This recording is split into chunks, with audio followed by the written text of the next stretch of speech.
welcome to the Teachers Achievers series. This particular episode is called The Business of Sport and the Pressure to Achieve. Now on this series, we explore what makes achievers tick. I have a stellar lineup of guests on the show today. Let me start by introducing them. We have India's best sports writer and expert on all things cricket, the former editor of the DNA newspaper and a jury members of teachers. We have Ayaz Menon. Ayaz, welcome to the show. Thanks. Our second panelist, we have Shailendra Singh, Joint Managing Director of Percept, one of India's largest entertainment, media and talent management companies. Last and certainly not the least, we have Michael Ferreira, the first billiards player in India to be awarded the Padma Bhushan. He's 3 times World Amateur Billiards Champion and the winner of the Dronacharya Award for coaching, also a jury member on the teachers panel. Gentlemen, welcome to this discussion on the business of sport and the pressure to achieve.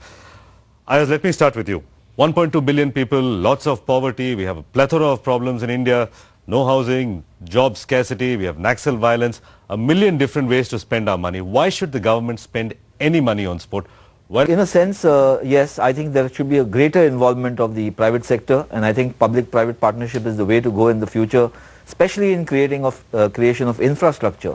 Having said that, the government's responsibility, and you have to take a top view, look at it holistically, that if you provide succor to sports, is actually creating a healthy nation. And agree with Ayaz. Why must we have a sporting ethos to the country? Right, I'm going to come to Shailendra Singh. You've heard both what Ayaz and Michael have said about sports being integral to the fabric of society. Just taking from Michael and Ayaz, I think I just want to make a small point about the fact that intent and action. I don't think there's a massive gap in the two in our country for sure.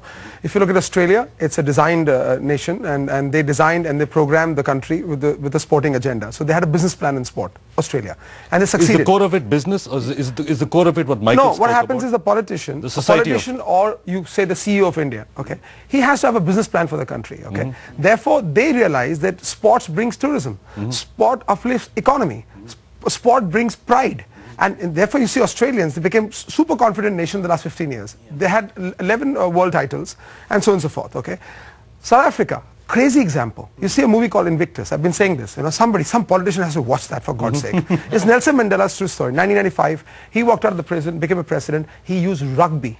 They were the last in the order. He used rugby for a political agenda. He changed the nation. He changed the economy. My God, what an inspirational story. So a politician can actually use sport to his advantage if he feels.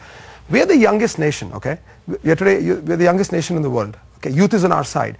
I think the country wants to be a sporting nation. As I'm going to come to you on the question of political will, I think what Shailendra said can be summed up is if you have the will, then the skills will come in. But the will is primary to this idea of building a sporting nation, which is ironic that you should say that now when the mess around the Commonwealth Games is surrounding all around us. Clearly we have the will to host the biggest games in this part of the world, but clearly not the skill to do so.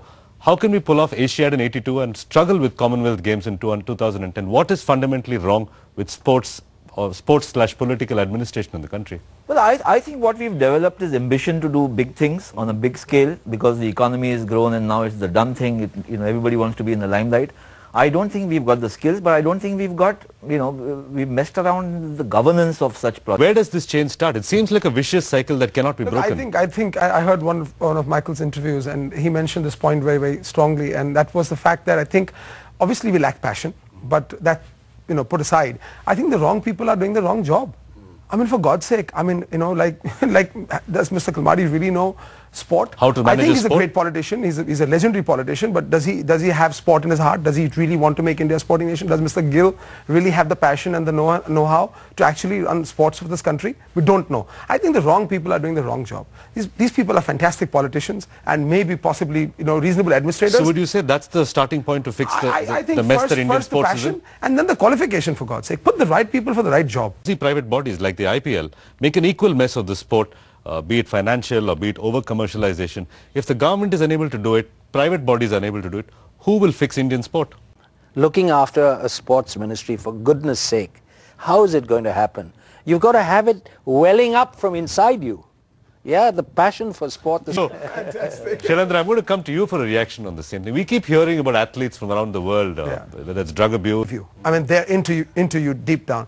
I think that's what's happening. But also I think athletes like, Sunil Gavaskar, Sachin Tendulkar, they've been fantastic role models. Mr. should be taken as an inspiration and as a good cue for the next generation. What do you tell the stars that you manage in terms of keeping work-life balance and not letting success go to their heads? We represented Yuvraj for 8-9 years, and I always told him that, for God's sake, if you have to have an affair, do it with an A-list actress.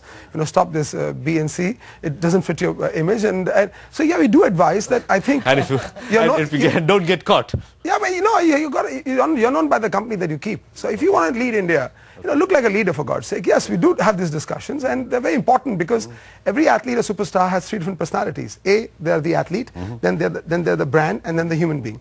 Nobody's interested in the human being. Yeah. Everybody's interested in the brand and the athlete. That's right. That's right. Okay. On that excellent note, it's time to thank Ayaz Menon, Shailendra Singh, and Michael Ferreira. Gentlemen, it's been a fascinating discussion, and thank you very much for being part of this discussion. Pleasure.